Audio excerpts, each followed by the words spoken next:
I've heard many stories about cheating spouses, both husbands and wives. Every person reacts differently when they find out their partner has been unfaithful, but in most cases, you might expect the husband to lose his temper and take some sort of action if he finds another man in bed with his wife. I've read a few stories where the husband comes home early, only to spot an unfamiliar car in the driveway. He quietly enters the house, hears sounds coming from the bedroom, and finds the door slightly ajar. Peeking inside, he sees his wife with another man, and she's calling out for more. The husband, feeling sick to his stomach and overwhelmed, doesn't know how to react. So, instead of confronting the situation, he quietly leaves the house, goes to a bar to think things over, and drinks a pint of Jim Beam. Later, he returns home as if nothing happened and starts thinking about some sort of revenge. Now, I'm not attacking the writers or authors of these stories, but to me, this kind of behavior seems weak. These men, in my view, are letting someone else take advantage of their wife while they stand by and do nothing.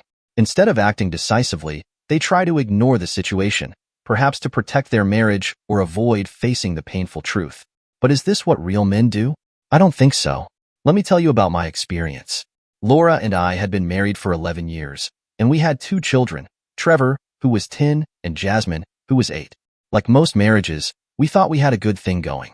In the early years, we were very active in our physical relationship, trying different things, some of them great, others not so much. But we both put effort into it. Laura's favorite was being on top, and I didn't mind that at all. However, as time went on, things started to change. We got ourselves into a lot of debt, which we were both responsible for. We wanted the things our parents had, but we wanted them right away, not understanding the time it took for them to achieve it. It wasn't just Laura spending money. I also wanted new gadgets and appliances, like a big screen TV. With my work at the factory, I was putting in long hours, but the pay wasn't enough to cover our growing debts. Laura suggested she could get a job to help with the finances, and I agreed, even though I felt guilty. It wasn't ideal, but it was necessary. She took a job at a local department store, which didn't pay much, but it helped. With her working, we didn't see each other as much as we used to, and the intimacy between us became less frequent. She said it was because of the kids and her work, and I understood, but it was hard. We argued about money, and eventually, the arguments shifted to housework. Laura felt I wasn't doing enough, and when I tried to pitch in, it was never done right or the way she wanted. The lack of intimacy felt like punishment. In response, I started going to the bar more often. I was angry and tired of being alone. The kids would go to their grandparents' house, and I would go to the bar to kill time. I met a few women there, but I didn't do anything beyond talking to them. I bought them a few drinks, and word of this reached Laura. She was furious, and it led to a confrontation where she said if I was going to cheat, she could do the same. I denied it, of course, and told her whoever told her that was lying. She didn't tell me who had said it, but she went to bed, locking herself away from me. I was tempted to break the door down, but then thought about the mess and the cost of fixing it. I thought things would eventually calm down, so I ended up sleeping on the couch. We were at a point where we just couldn't get along anymore. We argued about the smallest things, and it seemed like every conversation ended in a threat of divorce. Our kids were spending more time with Laura's parents, likely because they couldn't stand seeing us fight. On Friday, I told Laura I was taking Saturday off to go fishing.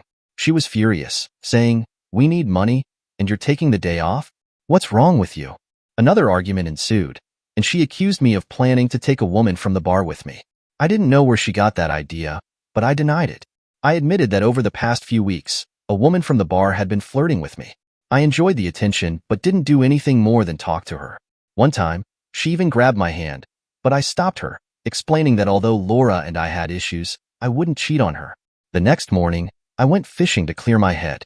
I spent about 4 hours walking, and by the time I came back, I felt I had sorted things out in my mind. I realized that Laura and I had been acting foolish, arguing without resolution. I decided it was time to go home and sit down like adults to figure things out. But when I pulled into the driveway, there was a strange car there. My heart sank, and I immediately thought of those cases where the husband catches his wife cheating and just stands by helplessly. I crept inside, listening for sounds. I could hear Laura saying, "Victor, this isn't right. Even if Warren is cheating on me." I peeked into the room and saw her with Victor, his hand on her chest, her blouse unbuttoned. I couldn't believe what I was seeing. I walked into the room, and Laura panicked, shouting, "Warren, what are you doing here?" I grabbed Victor by the arm and yanked him off the couch. His pants were undone, and I hit him hard in the stomach, then threw a punch to his jaw. I think I may have dislocated it. I tossed him across the room, knocking over a table and a lamp. I jumped on him, throwing punch after punch. As he lay there, I kicked him in the groin. Laura was screaming at me to stop, but I wasn't done. I pulled Victor outside and threw him onto the lawn, then grabbed Laura and threw her out too. Her breasts were still exposed, but I slammed the door and locked it. She screamed for me to let her back in, to talk things over and call an ambulance for Victor, but I ignored her. A few minutes later, a patrol car and an ambulance showed up.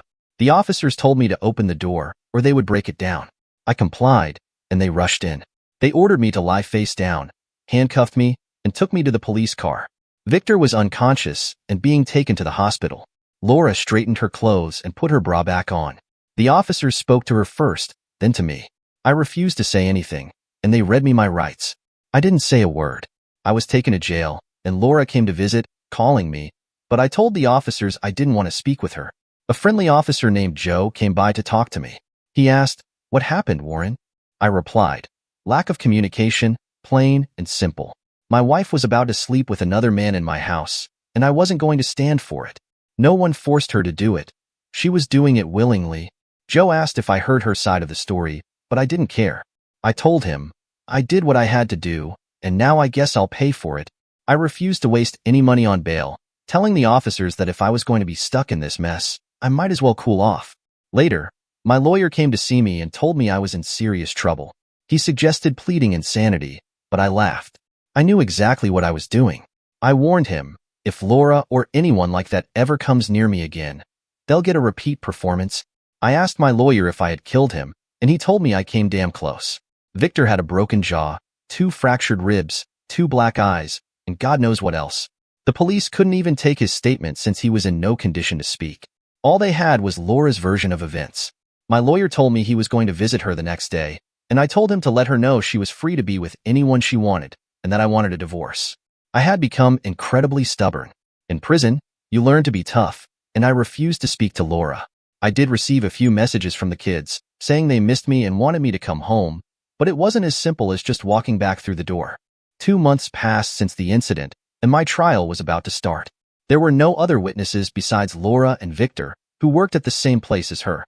I was sitting in the courtroom when they wheeled Victor in, still in a wheelchair.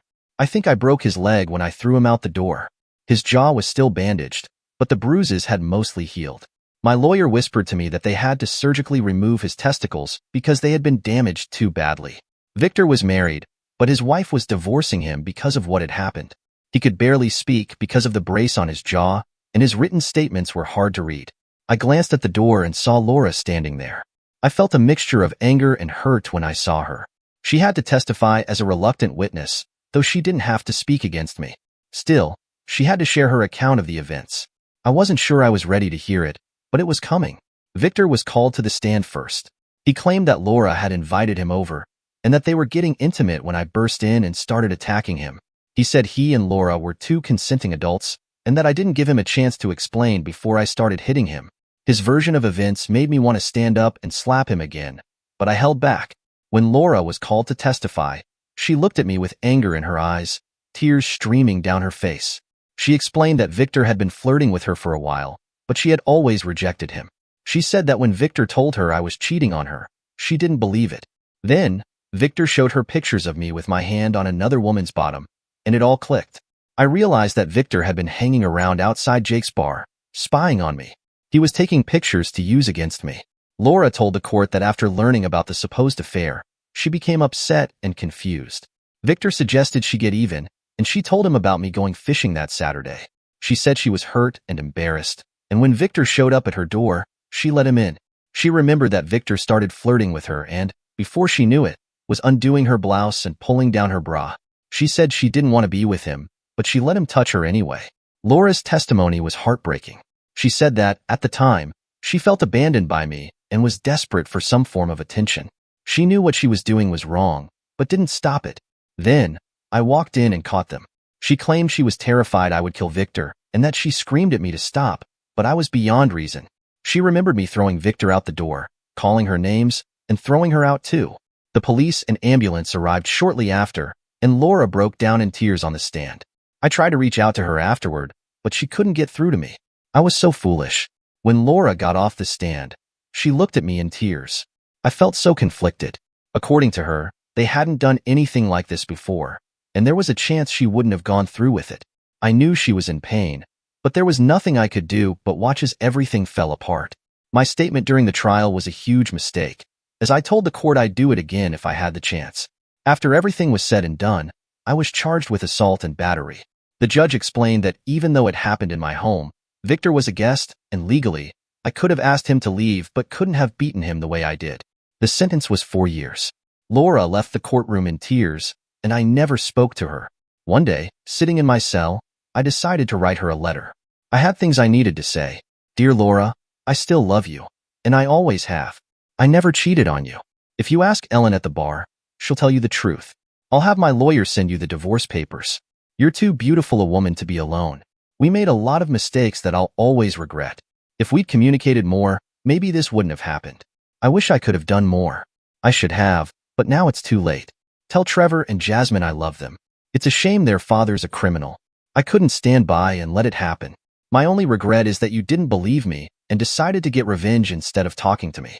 I hope you find someone else. Please move on and forget about me. You deserve happiness. Always loving you, Warren. I sent off the divorce papers and gave all our possessions to Laura. I didn't need anything anymore. I spent my time trying to better myself, enrolling in rehab programs. I didn't have many skills beyond labor, but I started a welding program. At least when I got out, I could probably get a job and build a future. A couple of months later, the cell officer told me I had a visitor. I assumed it was a lawyer with the divorce papers. The visitation room I was sent to had a table, minimal touching allowed. When I entered, I saw Laura sitting at the table. She looked up at me, tears streaming down her face. Hey Laura, what brings you here? I asked, trying to hold it together. I don't want a divorce, she said. I'll wait for you, as long as it takes. I don't want anyone but you. I made a terrible mistake not believing you. It'll never happen again. I know you may not believe me, but I don't think I went any further than I did. I felt so guilty. I was almost glad when you walked in. Our lives are a mess because of both of us. I take half the blame for being so stupid and not trusting you. She paused, then added, I met this woman who told me she really cared for you, and I tried to be affectionate with her, but you told her you were happily married and wouldn't cheat on me. I told her about Victor and the pictures, and she got really mad. In fact, she said she had to kill him. I asked her about the kids, and she told me they were doing as well as could be expected. They couldn't afford the house anymore, so they were selling it. They moved in with her parents until they got back on their feet. The house was closing next week, and she put all our belongings into storage for me. I miss you so much. I can't live without you. I love you, Warren, she said through her tears. I replied, I miss you too, but you need to get on with your life. I can't expect you to wait for me for another 3 years or so. She looked at me and said, I'm not getting a divorce. I'll wait for you. If you still want a divorce when you get out, I'll sign the papers, but not before. We talked for a while longer. Then I asked the officer's permission to kiss her goodbye. We shared a tender kiss, and tears streamed down her face as she told me she would come see me every month. I told her not to visit that often. It would be too painful, but she agreed to come about once every 3 months. Life in prison went on. I received letters from my kids each month, telling me what they were up to, sometimes with pictures. I kept one of them, a photo of the kids with their smiling mother, on the wall in my cell. I was doing well with welding, and the instructor even offered to give me a job reference when I got out. Laura continued visiting every 3 months, updating me on her life. She had changed jobs and was working as a department manager with a slightly higher salary. Laura's parents had been supportive, letting her save most of the money to help her get back on her feet. I asked her what they thought of me now, given my criminal record. She replied, Mom and Dad still love you, Warren. They know you acted out of anger. They were really upset with me for being so foolish. They said I was throwing away a good husband because we didn't communicate enough. In fact, when the divorce papers arrived, they told me, What are you going to do with them? Then I tore them up in front of them, and they smiled. 6 months later, I had another visitor. This time, they wanted to see me at the glass display case instead of sitting at a table. I had no idea who it could be. I walked over to the window and saw Victor, holding the receiver. What do you want, you son of a? I started. He interrupted. I thought I should let you know I'm going through with it. What the hell are you talking about? I asked. Your wife's sex work, that's what I started, and now I'm going to finish it. You know we're dating, right? He said. You're lying, bastard. I shot back. When I get out of here, I'm going to finish what I started. I might even take pictures of me with your wife and send them to you. You can hang them in your cell." He laughed. "I'll find you and kill you, you son of a—" I replied, "I won't be here by then. See you, Victor." He hung up, still laughing. Damn it. Things were going well, and now this bastard was back. I was sure Laura wasn't seeing him, but I needed to warn her. I finally got to the phone and called Laura. I could only make calls if I paid, and I hoped she would accept it. Trevor picked up. "Hey, Dad, how are you?" he asked. "It's good to hear your voice. I miss you." "I miss you too, Trevor," I said, "but I need to talk to your mom. Is she there?" "Yeah, she's here," he replied. "Mom, Dad needs you on the phone." Laura answered, and I immediately asked, "Have you talked to Victor lately?" "No, I can't stand the bastard after everything he's done." "What's wrong, Warren?" she asked, sensing something was urgent. "He showed up here a while ago," I said. "He told me you two are dating, but it's a lie. He's going to try to get revenge. He's going to try to sleep with you." Laura's voice shook. "I'll never let that happen, Warren. I'd rather die than let him near me. I'll be fine. You taught me how to take care of myself. The police won't help unless something happens, but I'll be careful. I love you, Laura," I said before hanging up. It was all I could do. A week later, I was visited by two officers from the sheriff's office. Lieutenant Winslow and Officer Derrick came to my table. "Do you know anything about Victor Medley's death?" the lieutenant asked. "He was shot outside a bar 3 days ago." "Look, I don't own a gun, and Laura wouldn't let one in the house," I said, irritated. "Victor came here last week, probably to rub it in that I'm locked up and he's free. He came to taunt me. I don't care about him." "Good riddance." "Well, anyone else who might have a grudge against him?" the lieutenant asked. "Who cares? He's dead," I said. "Laura doesn't have it in her to kill someone. She's got kids to raise and lives with her parents now. She's got enough on her plate without having to kill someone." The lieutenant paused. "You're right. We think Victor was shot by a woman he met at Jake's bar, but we don't have proof." I shrugged. "I don't care who did it. If it was her, good for her." Later, the officers left, and I thought about calling Laura to tell her not to worry anymore. I didn't want anyone listening to my calls, so I kept quiet. The incident was reported in the paper, and though they mentioned my name, they knew I was locked up at the time. The following week, it was time for Laura's next visit. I was overjoyed to see her when she arrived. She asked if I had heard about Victor, and I shared that the police had visited me. She told me they had also spoken to her, confirming her alibi with her parents, who could vouch for her arrival time. When she mentioned that they had asked about guns, I confirmed we didn't keep any in the house. "Where's my Luger?" I asked. "It's probably in storage with the rest of your things," she replied. The important thing, she added, was that I was safe. Being in prison had given me a lot of time to reflect, and when I got out, I asked her if we could leave the past behind and start fresh. She smiled, saying, "I know we can. No more secrets, just more communication. I love you, Warren. I always have and always will." 2 months later, I was called to the warden's office, where I was told I'd be released early, just 2 weeks away. I could hardly contain my excitement. I called Laura, asking, "Honey, can you pick me up in 2 weeks?" She was overjoyed, crying on the phone. "Oh my God. Oh my God. When? What day? What time? I'm so happy." 2 weeks later, Laura came to pick me up. She had a new car and looked beautiful. She kissed me, tears streaming down her face, and we drove to her parents' house. They had a sign out saying, "Welcome home, Daddy." The kids looked so grown up, and I hugged them tightly. After the small celebration, we headed to our room, and Laura said, "Honey, where do you want to sleep?" I replied, "In our bed, silly." She smiled and added, "We moved it downstairs for privacy.